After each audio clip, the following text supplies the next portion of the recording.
Hello friends, welcome to my YouTube channel. So आज के इस लेक्चर में हम लोग बात करेंगे स्ट्रक्चर ऑफ एटम के बारे में। ठीक है, स्ट्रक्चर ऑफ एटम जो होता है ना, परमाणु के बारे में हम लोग बात करेंगे। ठीक है, तो देखिए इसमें हमें पढ़ना है परमाणु क्या होता है, परमाणु किस चीज़ से मिलके बना होता है। ठीक है, और इसमें क्या क्या होते हैं परमाणुओं के अंदर, ये सब चीज़ों को हमें पढ़ना है। तो देखिए सबसे पहले परमाणु के बारे में ये बताना चाहूँगा कि आप जो है ना, एक वैज्ञानिक का नाम सुनेंगे, उनका नाम था जॉन डाल्टन। जॉन डाल्टन ने परमाणु का जो सिद्धांत होता है, ठीक है, उन्होंने ये प्रतिपादित किया था, मतलब उन्होंने ये चीज़ें बताई थी। तो जॉन डाल्टन के बारे में उन्होंने क्या बताया था कि परमाणु जो होते हैं वो अविभाज्य होते हैं, मतलब उन्हें विभाजित नहीं किया जा सकता है। ठीक है, तो उन्हें विभाजित नहीं किया जा सकता है, वो अविभाज्य होते हैं।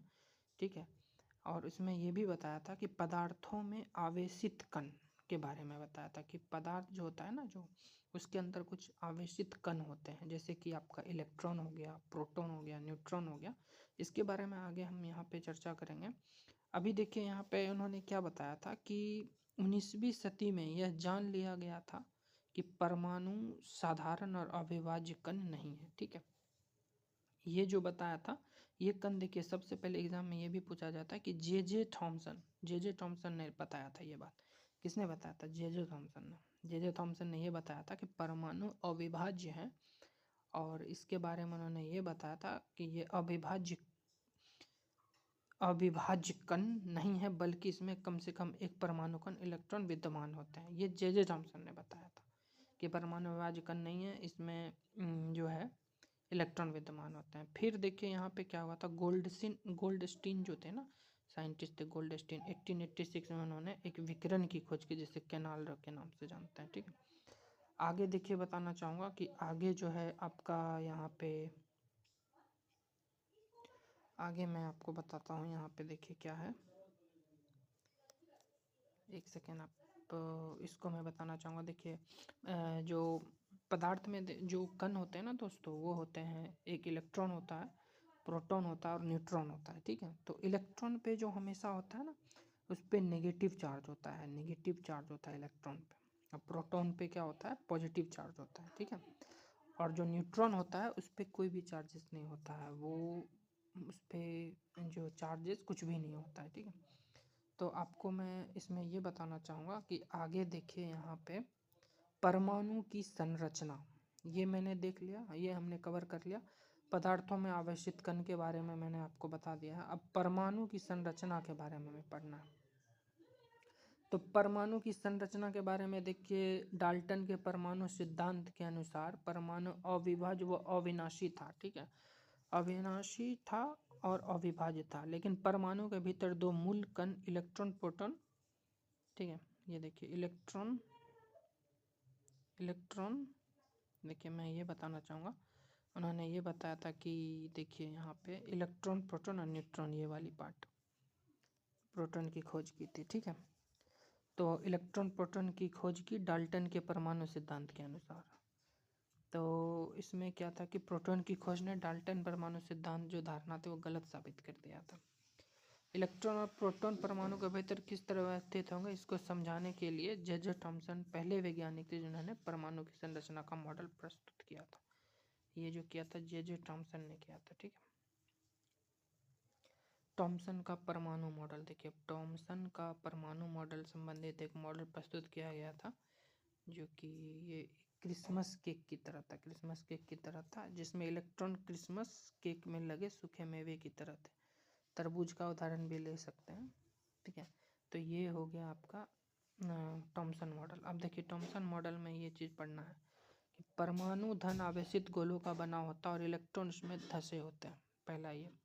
दूसरा, ऋणात्मक और धनात्मक आवेश परिमाण होते हैं, समान होते हैं, इसलिए परमाणु वैद्युत रूप से उदासीन होते हैं। एक ये चीज़ हो गया। ठीक है, उसके बाद देखिए यहाँ पे जो है रदरफोर्ड मॉडल के बारे में पढ़ना है। ठीक है, तो रदरफोर्ड मॉडल के बारे में ये है कि रदरफोर्ड यह जानने के इच्छुक थे कि इलेक्ट्रॉन के भीतर आखिर है क्या। देखिए इसमें ये बताया गया था कि रदरफोर्ड जो थे ना, वो साइंटिस्ट थे। ठीक है, उन्होंने ये जानना चाहा कि एटम के अंदर है क्या।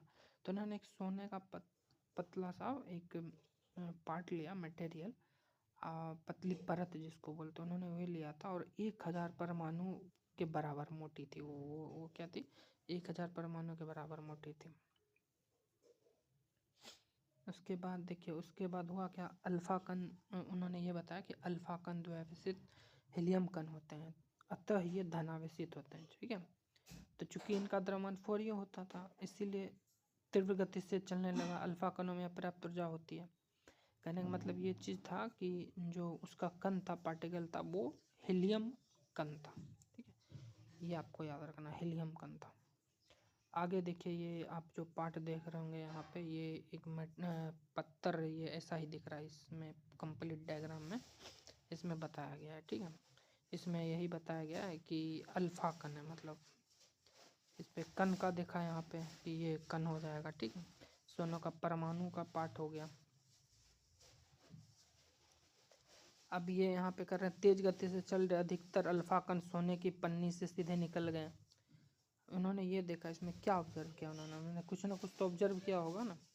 तेजी से गति चल रहे अधिकतर अल्फा कण सोने की पन्नी से सीधे निकल गए, ठीक है। और कुछ कण अल्फा कण के भीतर छोटे कण से विचलित, आश्चर्यजनक रूप से प्रत्येक 12,000 कणों में से एक कण वापस आ गया, ठीक है। तो रदरफोर्ड मॉडल का एक ये था पार्ट, ठीक है। तीसरा उन्होंने ये बताया था कि बहुत कम कण अपने मार्ग से विक्षेपित होते हैं, ठीक है। बहुत कम कण मार्ग से विक्षेपित, परमाणु धनावेशित भाग बहुत कम है। और एक चीज़ ये भी बताया था, बहुत कम अल्फा कण 180 डिग्री पर विक्षेपित हुए, जिससे यह संकेत मिलता है कि सोने के परमाणु का पूर्ण भाग द्रव्यमान भीतर बहुत कम आयतन में सीमित है, ठीक है। तो ये आपका ये भी हो गया, ठीक है। इसकी कुछ कमियां भी थी। इसमें कमियां क्या था पता है, इसमें कमियां ये था कि जो है ना, कोई भी आवेशित कण गोलाकार कक्ष में त्वरित होगा, त्वरण के दौरान आवेशित कणों से ऊर्जा का विकिरण होगा। इस प्रकार अस्थायी कक्ष में घूमता हुआ इलेक्ट्रॉन अपनी ऊर्जा विकृत करेगा और नाभिक से टकरा जाएगा, ठीक है। बोर का मॉडल हो जाएगा, बोर का मॉडल, ठीक है। रदरफोर्ड के बाद जो है ना, उसकी आपत्तियों को दूर करने के लिए एक साइंटिस्ट है, नील्स बोर कहा गया। नील्स बोर का देखिए यहाँ पे क्या था कि इलेक्ट्रॉन केवल कुछ निश्चित कक्षाओं में चक्कर लगा सकते, ये हो गया। और जब इलेक्ट्रॉन इस कक्षा में चक्कर लगाते हैं, उनका ऊर्जा का विकिरण नहीं होता है, मतलब उनका रेडिएशन नहीं होता है, ठीक है। तो आपको एक ये भी करना है। न्यूट्रॉन की खोज किसने की थी, न्यूट्रॉन की खोज जेम्स चैडविक ने की थी, डायरेक्ट एग्जाम में आता है, ठीक है।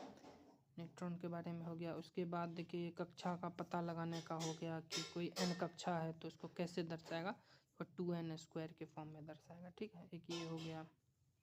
उसके बाद आगे देखिए, आगे बताता हूँ क्या हो जाएगा आगे। फिर संयोजकता, वैलेंसी। वैलेंसी मैं आगे बताऊंगा डिटेल में, वैलेंसी को मैं अभी इसके बाद ही मैं बताऊंगा वैलेंसी को, ठीक है। वैलेंसी को जो है ना, इसको मैं बाद में बताऊंगा आपको।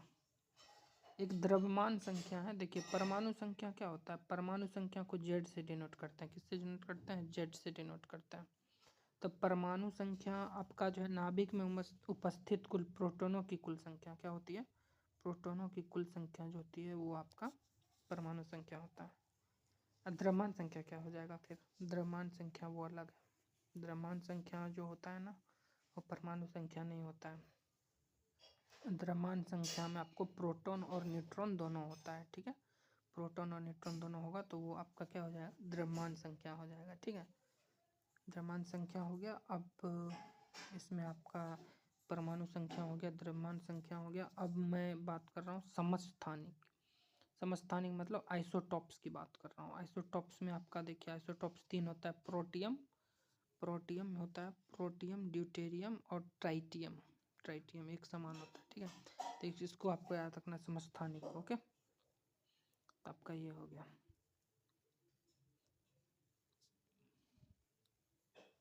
ये भी कुछ चीज़ें इंपॉर्टेंट, इसको भी आपको रखना है कि यूरेनियम के एक समस्थानिक का उपयोग परमाणु भट्टी के ईंधन के रूप में होता है, कि ये भी याद रखना है। कैंसर के उपचार के लिए कोबाल्ट के समस्थानिक का उपयोग होता है, ये भी याद रखना है। घेंघा रोग के इलाज में आयोडीन के समस्थानिक का उपयोग करता है, ये भी याद रखना है, क्योंकि ये भी एग्जाम में पूछे जाते हैं डायरेक्टली। संभारिक, संभारिक का मतलब होता है आइसोबार, इंग्लिश में बोलते हैं इसको आइसोबार। और समस्थानिक को इंग्लिश में बोलते हैं आइसोटॉप्स। क्या बोलते हैं? आइसोटॉप्स। तो जैसे संभारिक हो गया, संभारिक में ये होता है कि दो तत्व जैसे कैल्शियम हो जाएगा और आर्गन हो जाएगा, इस पे विचार कीजिए, ठीक है। प्रोटॉनों की संख्या इसमें क्या होती है कि भिन्न भिन्न होती है, ठीक है। तो भिन्न भिन्न होती है दोनों तत्व, द्रव्यमान संख्या भी इसका 40 है, बट इसका क्या हो जाएगा, न्यूक्लियन की संख्या समान है, बट परमाणु संख्या क्या हो जाएगा इसका, भिन्न भिन्न हो जाएगा। तो इसलिए इसको क्या बोलेंगे, आइसोबार बोलेंगे, ठीक है। आइसोबार मतलब संभारिक, संभारिक समस्थानिक, ठीक है। तो आई होप कि आपको ये सही लगा होगा। इतना मैंने कवर किया है। अब इसमें मैं बता दे रहा हूँ कि मैंने क्या क्या इसमें कवर किया है। मैंने ये सारा चीज़ कवर किया है यहाँ पे, ठीक है। आगे पदार्थ में आवेशित कण, परमाणु की संरचना, टॉमसन का परमाणु मॉडल, रदरफोर्ड मॉडल हो गया आपका, बोर्स का परमाणुिक मॉडल। इसको देखिए, इसको कक्षाएं जो होते हैं ना KLMN ऐसे दर्शाया जाता है, ठीक है। न्यूट्रॉन हो गया, उसके बाद संयोजकता जो है, संयोजकता को मैंने इसमें कवर नहीं किया है, बट इसको मैं आगे डिटेल ही में कवर करूँगा। परमाणु संख्या, द्रव्यमान संख्याओं के समस्थानिक संभारिक हो गया। तो आज के लिए फ़िलहाल इतना ही, ठीक है। तो अगर वीडियो सही लगा होगा तो आप इसे लाइक कर सकते हैं। Thank you.